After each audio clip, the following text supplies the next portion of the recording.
Hi, Dorky. Hey, Caesar. Who are those guys with you? Huh? That's my protection. I want some protection, but it's gonna take me forever to get up there. Just 30 days.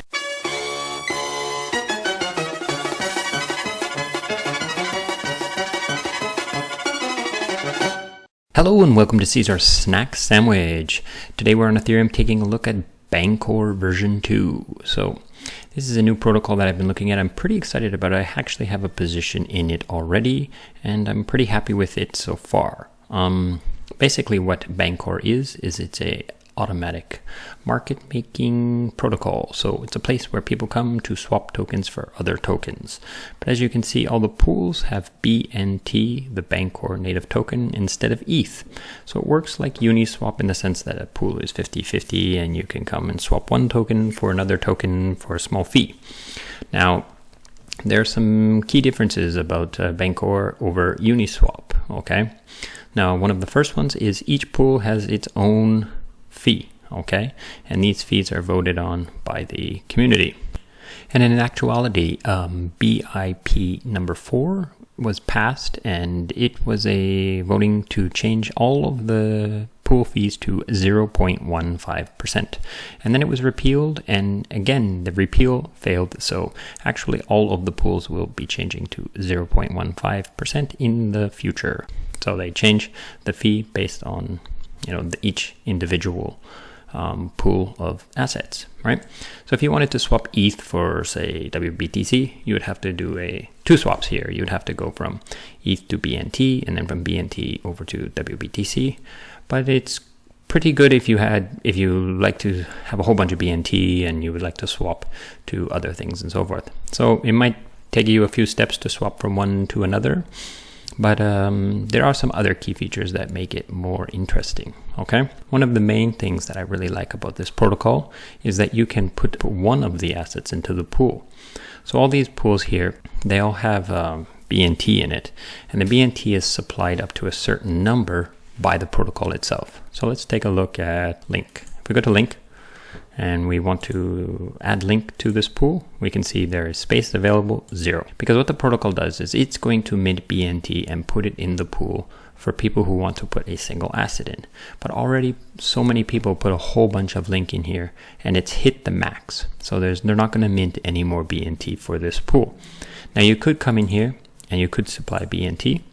And if you supplied BNT to it, then you would be able to come and supply some Link. So you could come in here and put half and half, right? So you can always put 50-50 in, but the protocol itself has a limit on how much BNT it will allow this pool it will mint for this pool. So let's go back to data. Now all the pools have different limits, and the limits can be changed by voting and by governance. So you'd have to check each pool individually and see which one has space. So let's check ETH. Go down to ETH, and ETH still has 2,900 ETH in there. So there's a lot of space in here for ETH, okay? So that's one interesting thing about it is you can put just a single asset in there, and the protocol itself will supply the BNT, or some other person will supply the BNT eventually, okay? Now, when people do trading, the trading fees, then the protocol is going to be making some money, right? Because they've supplied a BNT and they own half of the pool, so they will get some fees. But what the protocol will do with the fees is it will just burn BNT, so it becomes a deflationary mechanism for the BNT token itself, because it is minting quite a bit and it needs to deflate it as well through this mechanism. Now here we see rewards and APR, okay? So this is the trading, basically, the trading APY.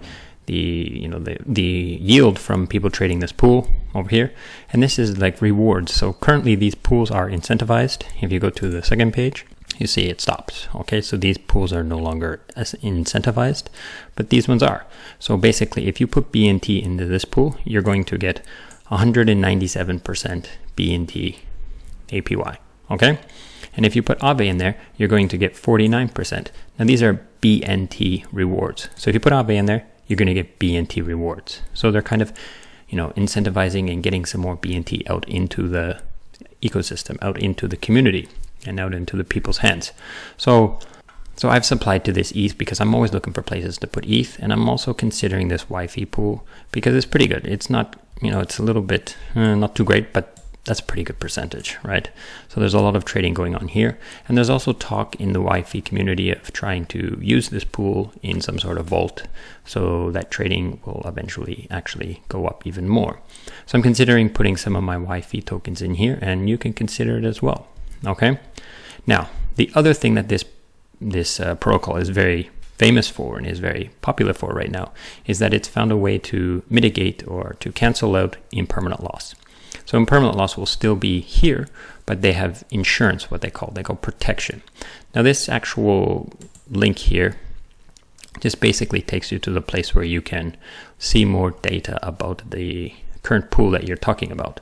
So as you can see, this is my current position, and it shows me the cliff, 23 days. So after 30 days, then you start it, the impermanent loss protection starts to kick in. And let's go over to a fact sheet here. This is the docs. Now all of these things everything I show you, there will be a link in the description below. So what it does is you add your token and the BNT adds its token, or another person adds these tokens, right? And if there is some sort of permanent loss, then the BNT will mint more tokens and give it to you, or give it to the pool. So then you can still get, most of the time, you will always just get the right amount of tokens back, as long as you've stayed in the pool long enough to get the impermanent loss protection.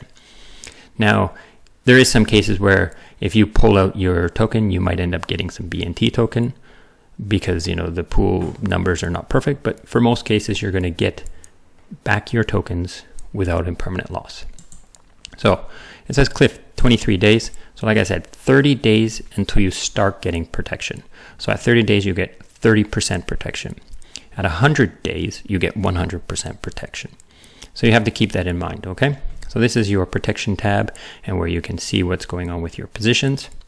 And this is where you can choose which ones to go into. And here's where you can swap. So if you click this, it basically takes you to swap over here, and you can swap between the tokens, okay?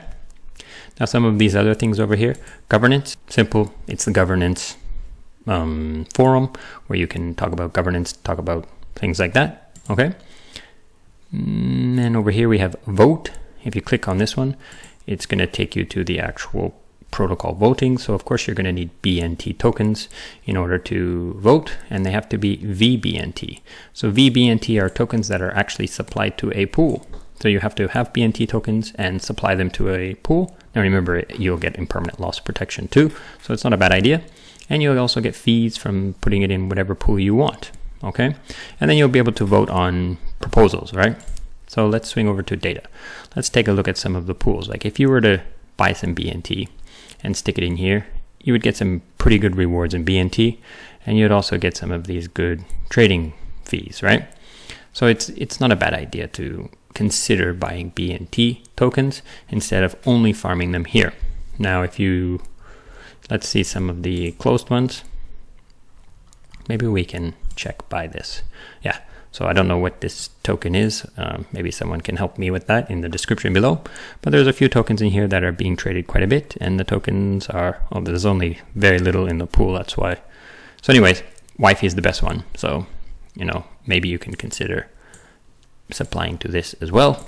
That's your choice. Now, can you even supply YFI yet? Let's check YFI. Yeah, there's no space for YFI in here. So you have to wait until they up the space, or you have to buy half and half and put both in. Okay. Now, the last thing over here, we have Bancor wallet.